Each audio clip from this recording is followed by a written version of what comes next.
Soulmates Part 3. So we've already discussed the idea of you have countless soulmates, more than one, platonic, romantic, many different purposes. You can be soulmates with plants and animals, but let's further dive into what a soulmate actually is, because the media really skews it. So there's going to be probably a lot of you watching this that are like, what do you mean we have more than one soulmate? And are completely shocked and baffled by that information. And that is because what you're not realizing is what a soulmate is somebody that you knew in your past life. What that means is that part of the soul of you that lived a previous life and is meeting a soulmate in this life is recognizing that soul because they knew them in their past life. You didn't only know one person in your past life, so you have countless. You may have a romantic soulmate, but you also have platonic soulmates, family soulmates, tons of soulmates. It's just someone you knew in your past life. And you don't need to end up with a soulmate to be happy. Please remember that. Twin Flames Part 2. Once again, I just want to really quickly take the opportunity to reiterate that soulmates and twin flames are not the same thing. You have countless soulmates, but only one twin flame. A twin flame also does not have to be romantic. It can also be platonic. For example, I have a significant age gap with my twin flame that I met, and our age gap is 10 years. So to me, he is representative of a younger brother figure. But he's still here to help me learn lessons and teach me things. Because the thing about twin flames is that they're a type of connection that people find difficult to believe in because of how deep they are. If you meet a twin flame, you'll be able to visit each other in dreams and dream about the same things at the same time. You will be able to almost speak telepathically, and the two of you will be able to tell. And in a way, somehow, you'll be able to kind of heal each other when you're around each other. You bounce off each other. You mirror each other. Part 3 coming soon. Things happening other than the coronavirus, Part 2. For the first time since 1980, there are whales being spotted in Antarctica. A man named Curtis Ray has figured out how to compound money more effectively than the stock market. Harvey Weinstein, a movie producer who was accused of sexually assaulting his actresses, has been found guilty and will serve the rest of his life in prison. And cancer has seen a 20% decrease in the last 20 years, and yet no one is talking about it. Oh, you poor, dumb fucking bastard. You have no idea what you just did.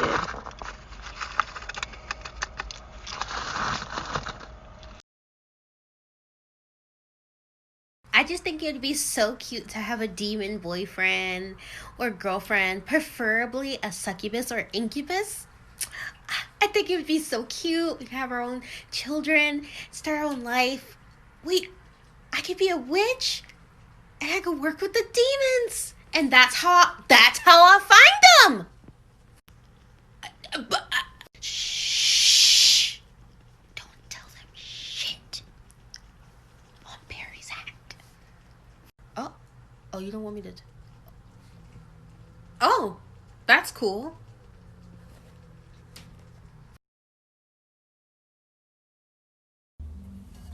Hi, happy Mercury retrograde. How pissed off are we? Are we all angry? Are we collectively angry? Yelling at people? If you're not yelling at people, you're probably being yelled at constantly. That's gonna happen. It's an emotional time. Anyway, I had tons of people essentially petrified because I said in my last Mercury retrograde video to not travel. So I'm gonna tell you what I do. I keep this giant piece of black tourmaline in my center console in my car.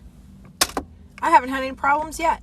Black tourmaline keeps negative things away from you. It also keeps you grounded. A lot of people will tell you to keep black tourmaline in your car because it's nice and protective and it'll keep you out of the shits.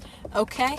So, if you're really, really, really concerned, hit up your local metaphysical shop, buy yourself a nice piece of black tourmaline, cleanse it up with some water, and then put it in your car.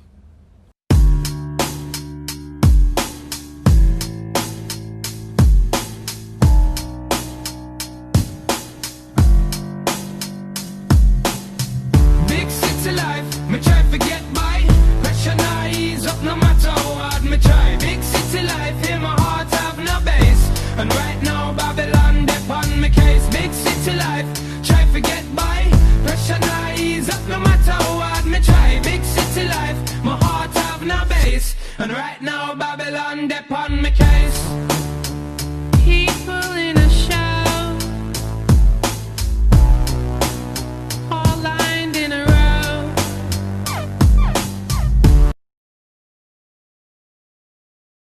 The biggest question I've been asked since my soulmate video went viral is, how can I tell if somebody currently in my life is one of my soulmates, whether romantic or platonic?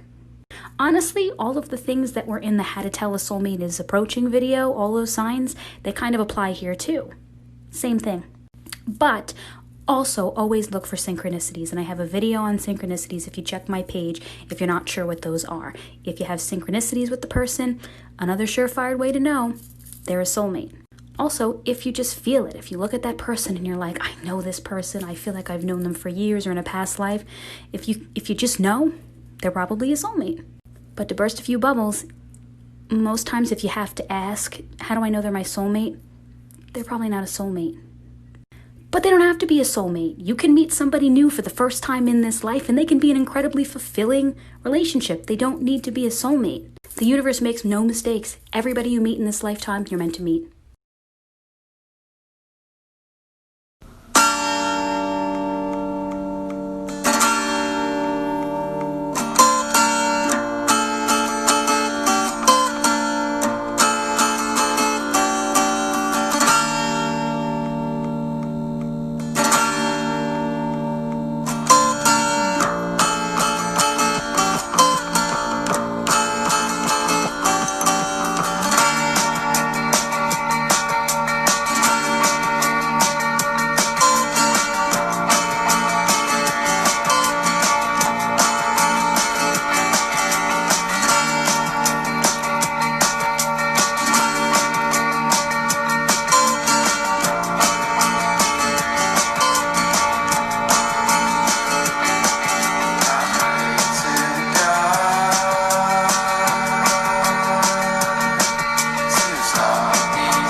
Here's a little witchy tip that's been around for years and years. I remember seeing this tip long before TikTok was even a thing, but keep your toilet paper and paper towel tubes because you can use them for a witchy purpose. Let's say you want to go outside and burn a bunch of your herbs over the fire, but you don't want to take a bunch of herbs with you. Maybe you're even in the broom closet and you don't feel comfortable taking a bunch of herbs with you.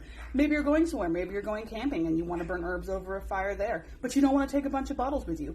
Or maybe you want to gift a nice loose incense you made to a friend, but you cannot afford jars or bottles or you don't have any on hand. This is a good solution for you.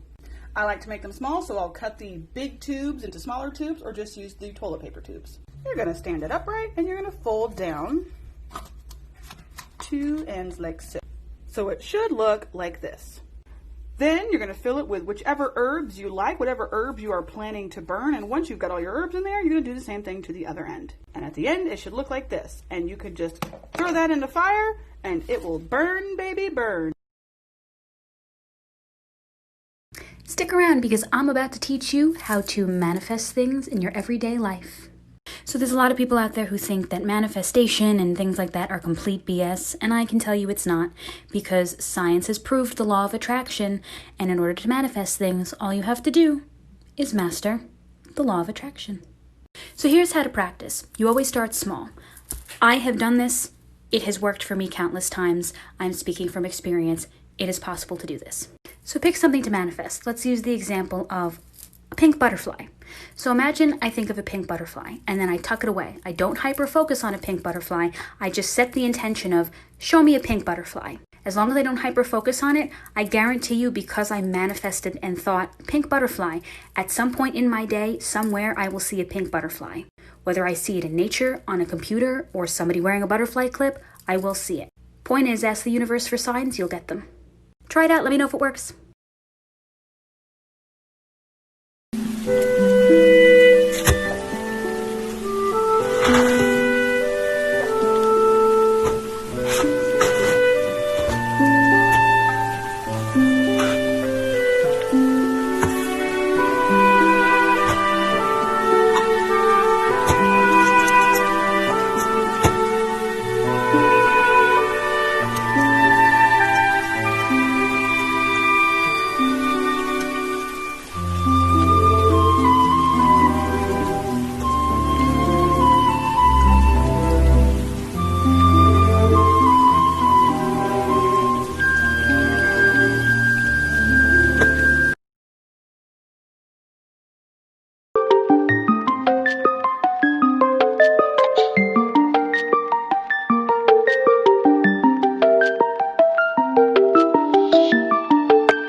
Now, alternatively, a lot of you have been asking me, what rewards will I reap when I finally break that karmic connection?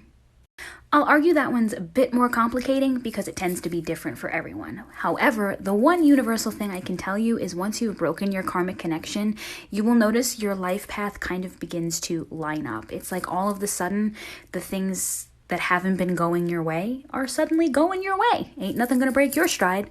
But sometimes you'll just start to notice that it really feels like luck is on your side. You might easily come into money, you might suddenly get a promotion at work, you might meet some cool new people, you might suddenly get enough money that you can go on this vacation you've been dying to go on. You'll just find that luck is entering your life, love and positivity are entering your life. Pretty much the universal thing I can say is when you break that karmic connection, the rewards you reap is just a lot of love and positivity. So love yourself and break that connection. Let's talk about the common misconceptions of twin flame relationships. Twin flames have to be a romantic connection. Not true, especially when sometimes it's common for twin flames to have a massive age gap. Your twin flame is meant to complete you. Not really, it's more that they're meant to kind of make you face your deepest flaws and conflicts and issues, so it's not so much as they complete you as they're here to kind of teach you some massive lessons. Your twin flame has to be a member of the opposite gender. Also not true. Your twin flame is going to be just like you. Not always true. In fact, sometimes they'll be your polar opposite, not even in personality, but sometimes even body type. Your twin flame is going to show up at the right place at the right time. That's true of soulmates, not twin flames. Often, twin flames will show up at the worst time of your life. Or just be inconveniently timed. You'll always recognize your twin flame right away. Not true. As a matter of fact, speaking from experience, you might be really confused when you meet them because you're not understanding what the hell is going on and why you feel so connected to the person. I feel like this video is going to get some heat, but like for part 2.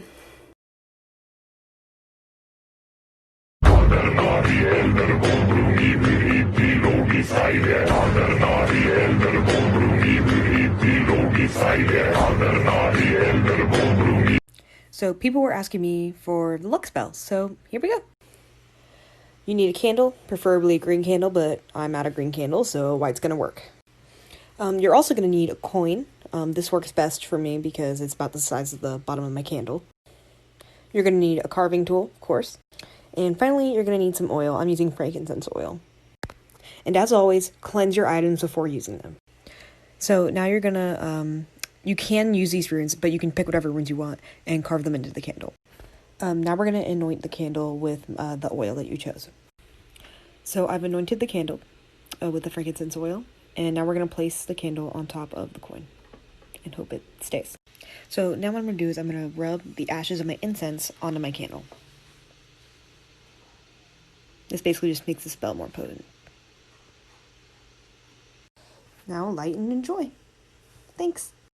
This is a non-binary mythology post. A big smart ocean god, sometimes known as Enki, catches wind of the fact that Ishtar's gotten herself stuck in the underworld, and as a result, because she's a goddess of fertility, nothing, fertile is happening on Earth. This is obviously bad. So he constructs this gender-ambiguous individual, Asu-Shun-Namir, to go down there and rescue her. So Asu-Shun-Namir pops down into the underworld and, after charming Ereshkigal with their ambiguously gendered wiles, asks her to show them some of the water of life, which she does. So Asu-Shun-Namir casually sprinkles some of that magic life water on Ishtar, who is immediately restored to full HP and starts sprinting for the exit. Unfortunately, Ereshkigal finds this highly offensive and curses Asu-Shun-Namir and everyone like them to live in the shadows and be outcast from society. So when they reach the surface and Ishtar learns about this curse, she's like, wow, that bites. I don't know. Have the gift of healing and prophecy, I guess? Does that help? Okay. So the lesson of this particular legend is, if you're gender non-binary, you're magic, Ishtar loves you, and even the Queen of Hell thinks you're hot. Twin flames part 3. So an interesting thing about twin flames is that sometimes they can be very volatile relationships, but that does not make them any less important or special.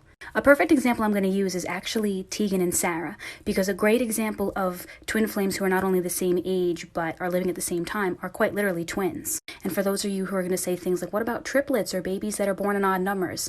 Then unfortunately, if there are triplets, one of those kids is not born with their twin flame, and that sucks. But I use them as a perfect example of how you can have a volatile relationship with your twin flame, because if you ever read their novel High School, or even just watch and read interviews of them, they always talk about how there was this need to separate from each other, and yet they had this really deep codependency for each other at the same time. It's this idea of their relationship being so deep that they almost didn't understand it, or it was almost too intense. Twin flame relationships tend to be like that, which is why sometimes you're better off not knowing your twin flame. Part 4 soon. Hey everybody, so let's talk about mirror magic. Mirrors are magical. They are literally portals to the other side. Some people say that if you look deep enough into your eyes, that you can actually see your reflection blink. Mirrors can be used for a lot of things. Mirrors can be used to go into your past life regression. They can be used to talk to the other side. You can use it to talk to your shadow. You can even use it for manifestation. There's endless ways, but the point is your mirror is a magical tool and you need to protect it as such. To learn more about how to protect your mirrors, check out my profile and see my video. Thanks! Hi, I did the lemon hex video that's getting quite a bit of attention, and I have some things to say. Please, for the love of everyone, don't do this if you're a beginner. I don't care if you're a baby witch, if you're new to the craft, if you've done stuff before. Don't do it. It's not in my baby's first spell, okay? Please, please. You need to protect yourself. You need to get more knowledgeable on this side of the craft. Please know your stuff, and don't walk in to this, because you're gonna fuck shit up, and not in the way you intended.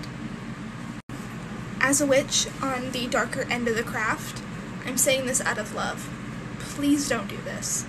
You will ruin something in your life. I love y'all, but please don't.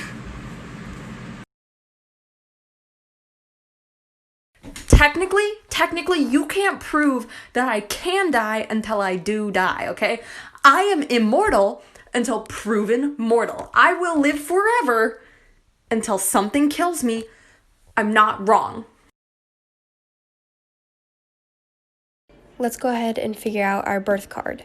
This is just one method. There is quite a few different methods to figure out this card. First, you're going to want to start with your birthday. For example, mine is March 5th, 1998. Make sure you put a space in between here on the year.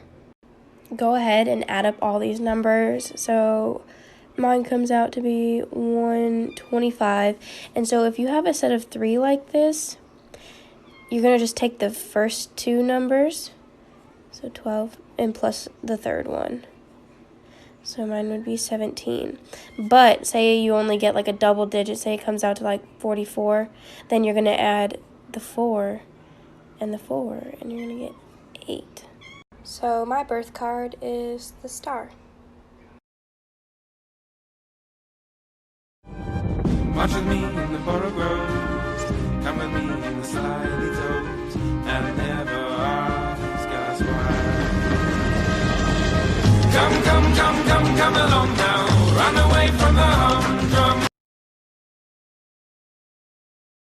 So I've been seeing a lot on here lately about sour jars, so I wanted to come on and just throw in my 2 cents and maybe give another alternative and another method. If you are like me and you have reservations about harming another person with magic, this is a great option. It's called a binding spell. Now, the purpose of a binding spell is to prevent a person who has harmed you from doing any further harm, whether it be to you or to others, as opposed to a sour jar, which actively wishes harm upon them. There's a few different ways you can do this. Step 1, create your effigy. This is just a representation of the person. It can be anything from their name written on a scroll of paper up to a cornhusk doll.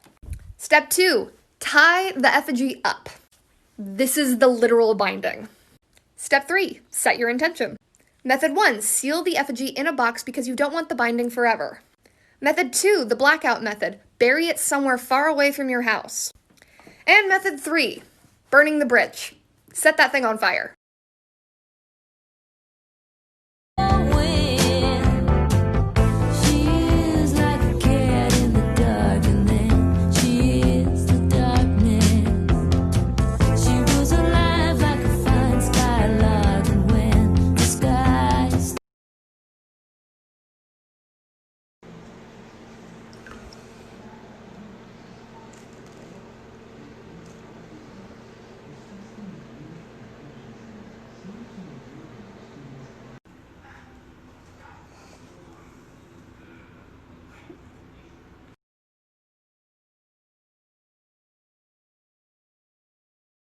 Are you wondering who your true mate is? Are you looking for a spell to tell you the truth, tell you the answer? Is he the one? Will the one come? What does their name start with? Then this is the spell for you. If you're looking for a sigil to lock your mirror with, you can use this one that I made. I made it on my live stream a little bit ago, and let me tell you, it actually stopped the live stream from working temporarily. It's very strong. You have my permission. If you do the thing, and you do it right, and you don't fuck it up, it works. It just works.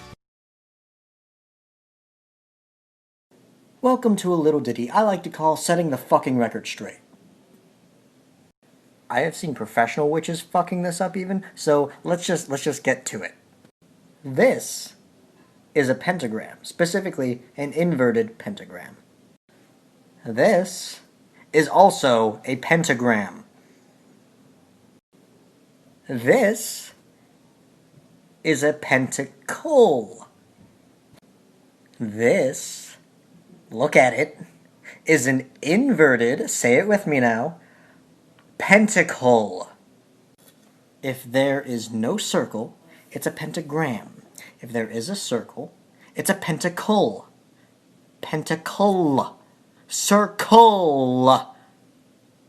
Guys, if my dumbass who almost failed geometry can get this, you can too. Come on. Bad things happen, and you can't do anything about it, right? Right. Wrong! When the world turns its back on you, you turn your back on the world. When life gets you down, you know what you gotta do? I don't want to know what you gotta do. Just keep swimming. Just keep swimming. Part 2 on how to manifest things. So if you've watched my first video and you manifested something small and it has proven successful, I will show you how you can now start using it to be able to get signs from the universe. So taking the exact same steps from my last video further, if you're going through something or you are trying to figure something out with your life, like maybe you're having issues, you can ask the universe for signs to clarify that they're there for you, that things are going to be okay, things like that. An example is if I'm having a really tough time and I just need to know that things are going to turn out all right.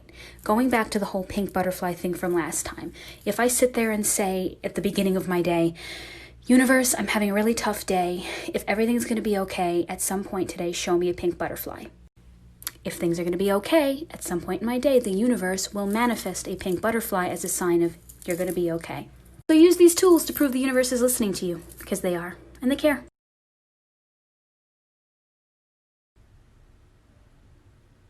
So twin flames. I have a feeling I'm about to burst a lot of bubbles, because most of what you hear or think about twin flames is probably incorrect. Not to sound pretentious, but just bear with me. As I've mentioned, we have more than one soulmate, and I've explained the soulmate dynamic. However, with twin flames, you only have one twin flame, and that's it. Why would they be called twin flames if you had more than one? That wouldn't make sense.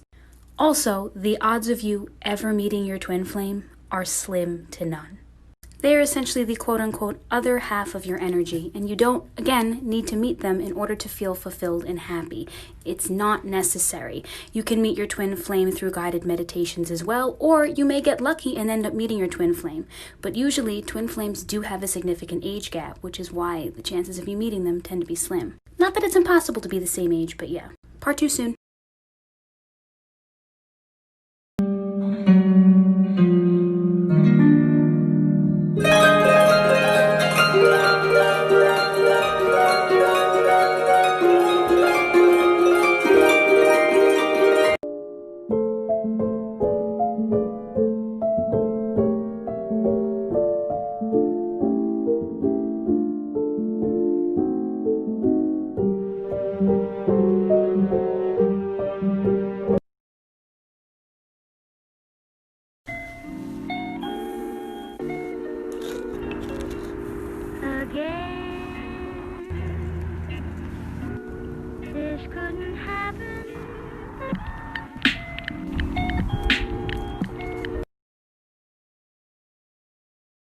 Look at you, needing me.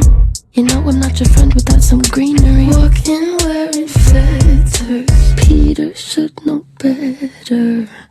Your cover up is caving in. Man is such a fool, why are we saving him? Poisoning themselves now, begging for our help. Wow.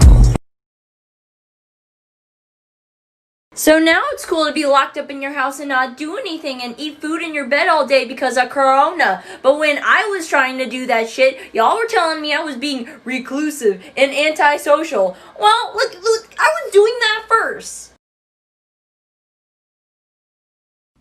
Hello, I'm back and I'm here with the tea. Let's talk about the dangers of witchcraft. Episode 1, Shadows. Now, I don't mean shadow work. That's a completely different practice. What I'm referring to are shadow beings. I'm specifically going to be referencing an article from Eric Hearn from the Celtic Connection, which is a Wiccan and Pagan article website. Now, there's one major thing to keep in mind with shadows. Some of them are completely harmless. Just like an insect can be harmless to a human, but a spider bite could also completely kill you. There are basically 3 different categories. The first category is the mosquito. These things just kind of latch onto you like a parasite and they sap off of your aura, your emotional energy. But if you get swarmed by them, you can become anemic real quick. Then you've got shadows that are more like vultures or rats. They kind of prey on negative emotions. But the most dangerous ones are the intelligent variety, and I will be talking about that in my next video. How to make a sigil, Baby Witch Edition. The first thing you need to do is write out your intention.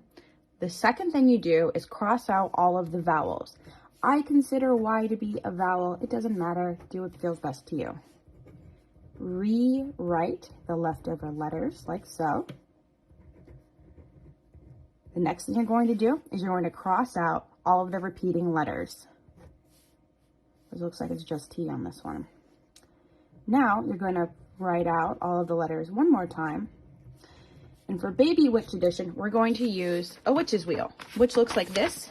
You can download it at chaostarot.com.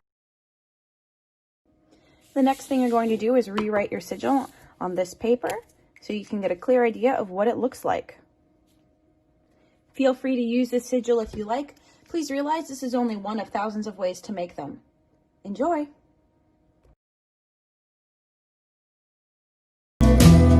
In the crystalline knowledge of you,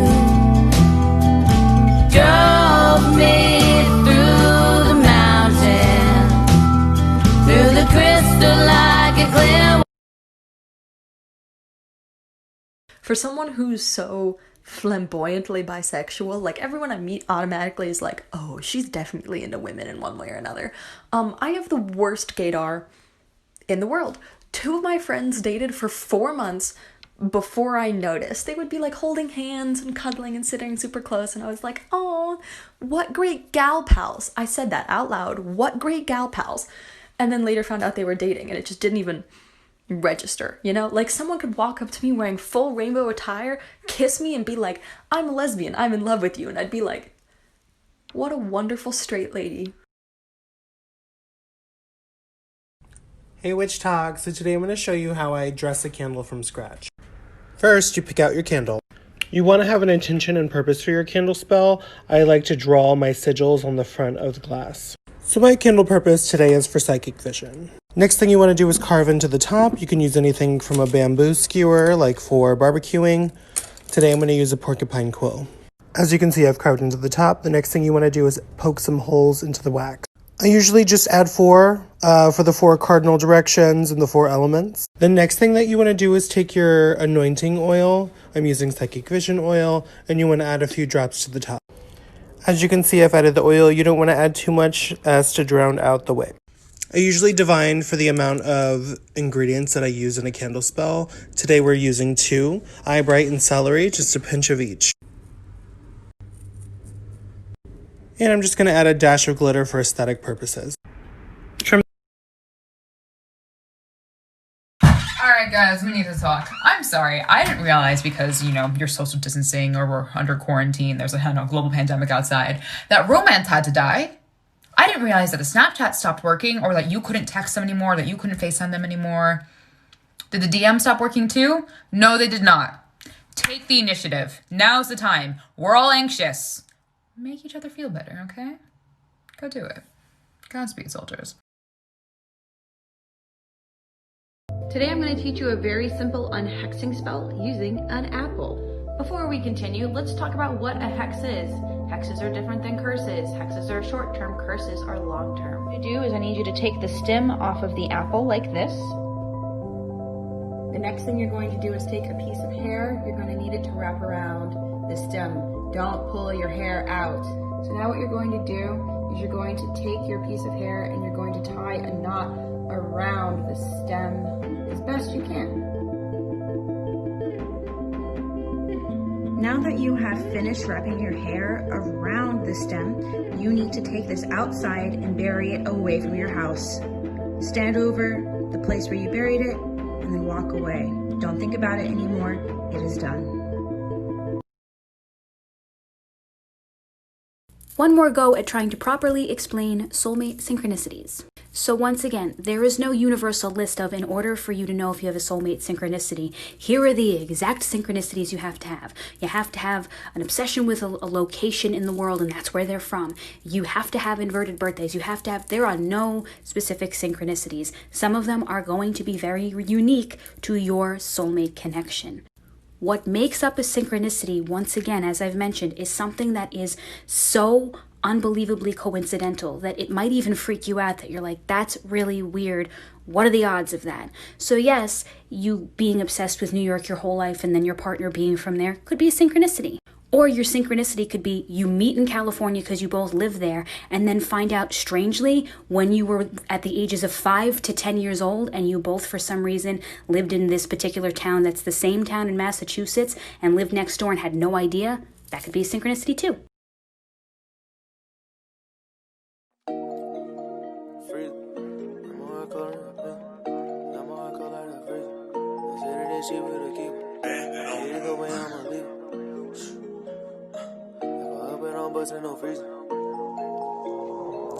I find my new mode like I'm freezing. I'm cold on these hoes like a freezer. They say that it's cheaper to keep her. I'm paid either way, I'ma leave her. I done lost so many people. That shit left my heart cold like the freezer. If I up it, I'm busting no freezing. I'ma leave that boy cold like the freezer. I find my new mode like I'm freezing. I'm cold on these hoes like a freezer. They say that it's cheaper to keep her. I'm paid either way, I'ma leave her. I done lost so many people. That shit left my heart cold like the freezer. If I up it, I'm busting no freezing. I'ma leave that boy cold like the freezer. I'm hot like the summer of the season. Looking good in it, go where the freezer.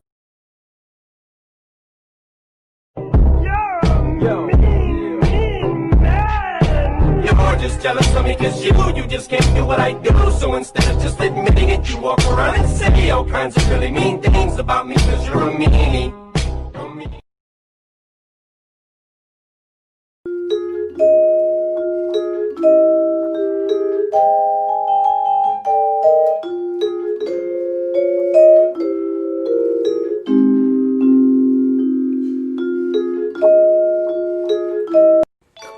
So you want to get some books on witchcraft, but you don't have the money.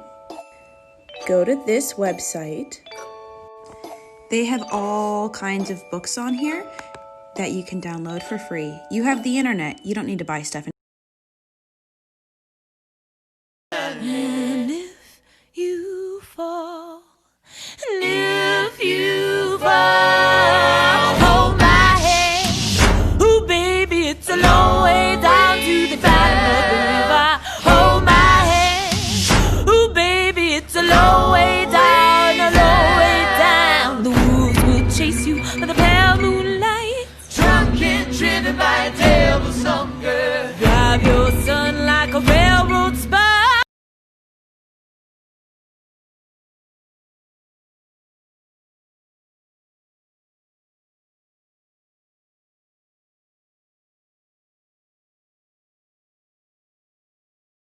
Hey Witch Talkers!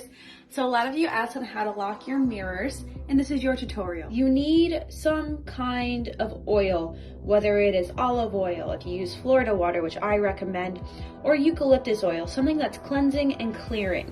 The next thing you're going to do is make this mudra. This is called the Prima, P-R-A-N-A, mudra. It is a sign of dominance. It's a sign of energizing. pour your oil into a little dish. Now take your hand, put your 2 fingers in the oil, and you're going to draw a sacred symbol. I choose the Ankh because I work with the Egyptian gods. And while you're drawing, chant that this mirror is closed, the portal is closed, and no one will enter without your permission. Do this as many times as you deem possible or necessary until you feel that your mirror is protected. Excuse me, open a window. When saging the demons, they won't go nowhere. If your window is closed, so open window. Now you know. Go to the river where the water runs. Wash him deep where the tides are turning. And if you fall, and if you fall, hold my hand.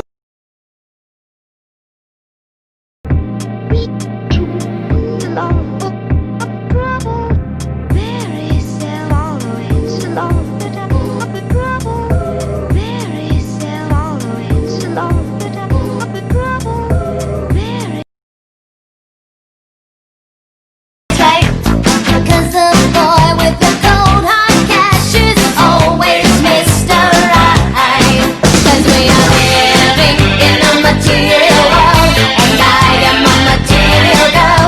You know that One of the most common phrases witches hear is, "Help, I'm a baby witch and I don't know where to start." I'll help you with that. Do research on the types of witches. There's tons of us, and honestly, you don't have to choose a path now, but it does help to understand where you want to go.